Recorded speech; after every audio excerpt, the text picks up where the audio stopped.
All right, fam. Let's talk about the Democratic debates last night. The hashtag wine cave debates. Why is that trending? Well, it's because they stacked the audience with rich people, with donors. The tickets went for $1,750 to $3,200 for a ticket to be in there. Who can afford that? Not working class people. Very, very few Bernie supporters in there. The fact that he was able to get cheers from them on anything speaks to how broad his base actually is, and how mainstream his appeal actually is. It was shocking that he did get booed sometimes, and for saying very, very easy things, and that this audience was very supportive of Bloomberg for obvious reasons, being so rich, and it really cast a negative pallor over the entire debate. Our politics is already owned by fucking rich people. We don't need to stack the audience with them. That doesn't give an honest reflection of how what the people were saying actually reflects with the American people, when you have to pay $2,000 fucking dollars to be in the audience. This should be pretty obvious.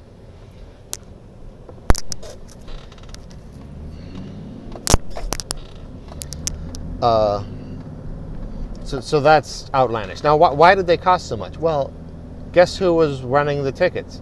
The DNC.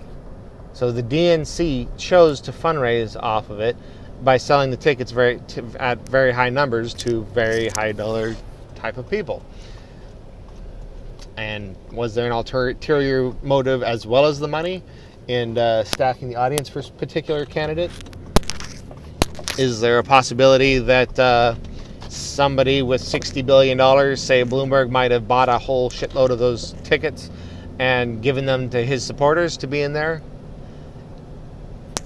I would say it's not even a possibility. It's almost a certainty, but we'll wait for any investigation to come out on that. I haven't seen anything confirming it. I would be astonished if that didn't happen. I would be astonished, because here's the thing. Bloomberg knows he got wrecked in the last debate, and we're $60 billion. He has tremendous power. So what did he do? Instead of getting better, because he can't, he's like, fuck it, I'll just buy the audience.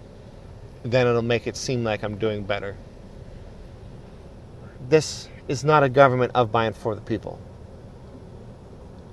He's an authoritarian. Now, he's not like murdering journalists authoritarian, but he's very authoritarian leaning in what the things he proposes, like fucking banning big sodas. Like, let people make their own choices, dude. Thank you. Stop and frisk, obvious. Stop and frisk is literally a fascist policy. It is what the Nazis did in Germany to the Jews. It is as fascist as damn near anything. The only way to get more fascist is to start putting them in camps. But why do you think in the beginning days of the Nazis ruling over Germany, before they had the camps, all the Jews were forced to wear yellow stars so that they could be targeted and harassed? Well, if minorities are visibly different, they don't need to wear stars. You can just target and harass them and skip that step. And that's what Bloomberg did. That's what stop and frisk was. He's admitted that on audio, like it's recorded. He said that, if anything, it stopped white people too much. So yes, that was a fascist policy, and he's authoritarian. And he's purchasing audiences. He's purchased the DNC. He's getting the rules changed in his favor so he can even be on the debate stage. This is deeply, deeply concerning. As to how the actual debate went, pretty much what you might expect, because it's the last debate before Super Tuesday. It's the most important debate because it's going to be freshest in people's minds. And almost half of the total delegates from the 2020 primary cycle are going to come from, well, it's like a third, I think. About a third of the delegates are going to come from just Super Tuesday, which is a week from yesterday. Yeah, a week from yesterday. So it's a very important debate. And obviously all the candidates are going to be desperate to make their impact if they're not already leading. and they're all going to want to attack the front runner. And so, like, we all knew that going into it. But Bernie Sanders be Bernie Sanders. It was, the moderators were absolutely horrible. They completely lost control. They didn't even freaking try. They said in the beginning the rules were that if you were named, then you would have 45 seconds to respond. Of course that didn't happen, because of course everybody was attacking Bernie Sanders, and of course they're not going to let him respond to every single person. So he'd have 4 people attack him in a row with a minute 15 seconds each, and then they'd go to him for a response. And a couple times it was like, okay, Bernie, for a quick response, like he had like 20 seconds or something. It's like, dude, 4 people just attacked him. Can you give the man a couple minutes? Like, come on now. So it was not fair at all. Even so, I don't think this hurt Bernie whatsoever. Bernie is a fucking champ. This is why he's going to beat Trump. It's why he's so fucking good at what he does. He's a very experienced politician. He's a very experienced debater. You're not going to fucking surprise him. He's heard all your hackneyed arguments a bazillion times, and he knows what to say, and he did a good job. The other candidates did do a fair amount of attacking each other as well. I think a lot of people were shocked that Biden went after Tom Steyer so seriously. I wasn't, because Tom Steyer has been putting tremendous amounts of money into South Carolina, trying to win South Carolina. So Bloomberg went with this policy of just blanketing coast-to-coast ads everywhere. And it's been working for him, because he gets to be the only presence in a bunch of states that don't otherwise have people working and campaigning and advertising in them. Tom Steyer went with a different one, where he skipped the first couple states, and he's focusing on primarily, I think he focused somewhat in Nevada, but very primarily in South Carolina. And he's doing very well there. I think he's 3rd, but he has like 15%, something like that. Pretty healthy numbers. So Biden knows he's not going to peel off Sanders supporters. Sanders supporters are very much, most of them have made up their mind if you look at statistics. They're not looking to change. They're not wishy-washy supporters. But Tom Steyer ones saw some ads and switched to him. So it was very politically savvy for Biden to go after Tom Steyer and try to peel off that support. That said, his attacks completely flubbed. I think Tom Steyer did a fantastic job of just brushing them off and coming back. So basically the attack was Joe Biden attacked him for buying a private prison, and said that he knew that they were hog-tying inmates and mistreating them and blah, blah, blah, and all this stuff. And Tom Steyer comes back and, well, yes, I bought stock in private prisons. As soon as I realized what they were, I sold them, and I started an organization dedicated to abolishing private prisons nationwide, which I believe he has. And he listed a bunch of other things he's done to fight that exact same kind of stuff.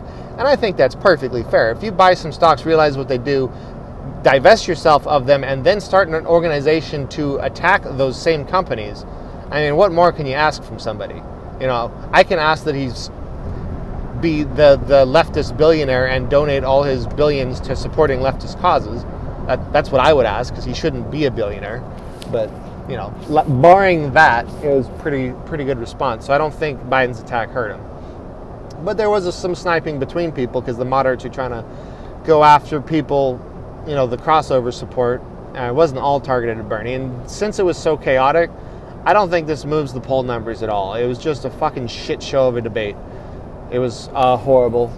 And I think the most irritating thing of the whole thing, because I was, other than the audience was the worst thing. Moderators were bad. You know, we kind of expect them to be bad. Last debate was an exception, because they actually had a seemingly progressive, like, actual journalist who asked follow-up questions and held people to feet to the fire. But this debate was horrible. But the worst thing any of the candidates did was fucking Pete Buttigieg. What the fuck, dude? Shut the fuck up and let the man talk. He literally spoke over Bernie for his entire response. And like I said, Bernie didn't have a proportionate amount of response time. So he finally gets a minute, and Pete sat there talking over him his whole minute. You could barely hear what Bernie was saying, because Pete's talking over him.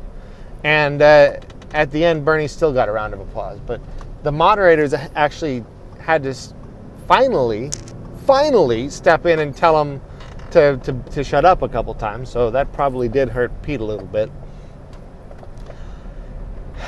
Anyway, so that's the shit show that was the debate. But what's the solution? Well, how should debates be run? Like, this is the most important thing. We shouldn't just bitch about the way things are. Let's talk about the way things should be. And the debates need to be focused on the idea of truth first and foremost. They aren't. It's all about like 30 seconds here, a minute here. There's no fact checking. There's no accountability. There's very rarely follow-up questions if somebody avoids the question.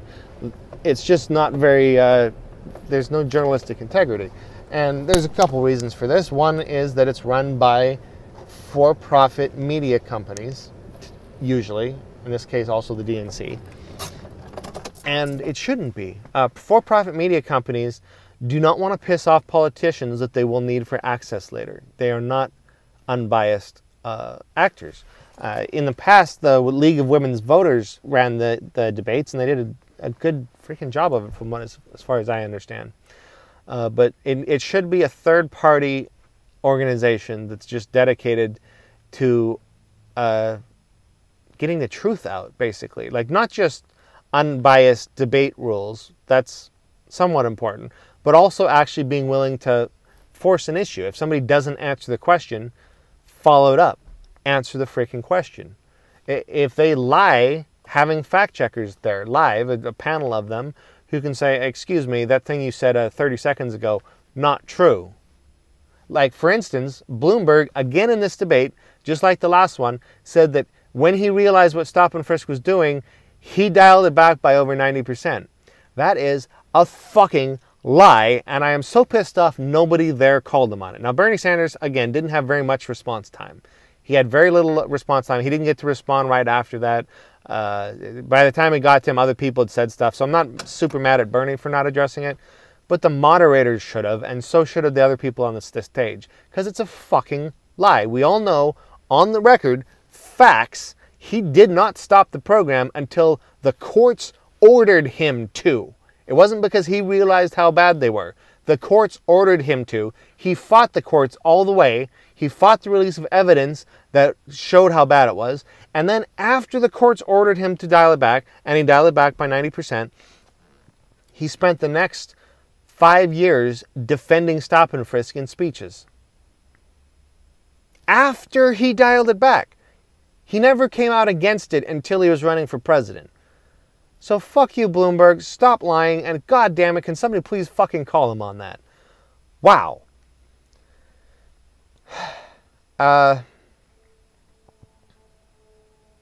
So yeah, when you're looking at solutions, you got to look at how the incentive structures are motivating the kind of problems that you're experiencing. And in this case, profit and access, the for-profit media outlets that need access to politicians and have their own establishment bias and are supported by corporate ads, they're going to have a corporate bias.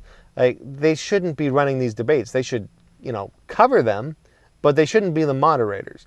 We need to have the actual debates run by either as a fairly objective fact-checking organization or different third-party groups taking turns or something. But definitely it should do that.